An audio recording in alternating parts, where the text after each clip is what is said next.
कहानी की शुरुआत एक अंधेरी और रहस्यमयी दुनिया से होती है, जहां अपराध और हिंसा का बोलबाला है। इस दुनिया में सिर्फ वही बच सकता है जिसके पास ताकत हो और उसे इस्तेमाल करने का साहस। इस माहौल में सालार नाम का एक युवक उभरता है, जिसे लोग न सिर्फ उसकी बहादुरी के लिए जानते हैं, बल्कि उसकी खतरनाक छवि के लिए भी। सालार का असली नाम और उसका अतीत किसी को नहीं पता।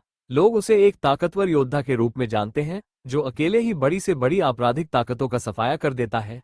वो हमेशा काले कपड़ों में रहता है और उसका चेहरा ज्यादातर छिपा रहता है, जिससे उसकी पहचान और भी रहस्यमय हो जाती है।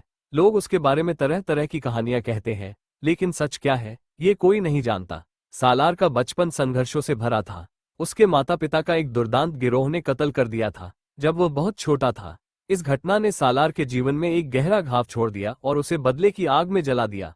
उसका लक्ष्य अब केवल एक था, उस गिरोह के सरगना को मारना, जिसने उसका परिवार तबाह किया था।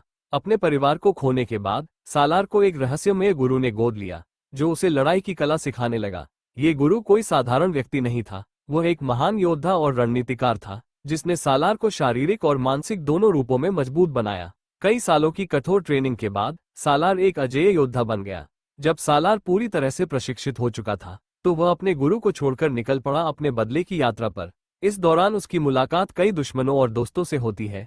कहानी का पहला बड़ा मोड़ तब आता है जब सालार को एक गुप्त संगठन के बारे में पता चलता है, जो उसकी दुश्मनी वाले गिरोह से भी अधिक खतरनाक है। ये संगठन सिर्फ अपराध ही नहीं, बल्कि राजनीति और पूरे समाज को नियंत्रित करता है। अब सालार के सामने एक बड़ी चुनौती है। क्या वो सिर्फ अपने दुश्मनों से बदला लेगा, या वो इस पूरे अपराधी तंत्र को खत्म करने की कोशिश करेगा? यही सवाल भाग 1 के अंत में दर्शकों के सामने आता है। अगले भाग में सालार की यह यात्रा और भी रोमांचक मोड़ लेती है, जब वह अपने दुश्मनों के असली चेहरे और उनकी साजिशों का पर्दाफाश करता है।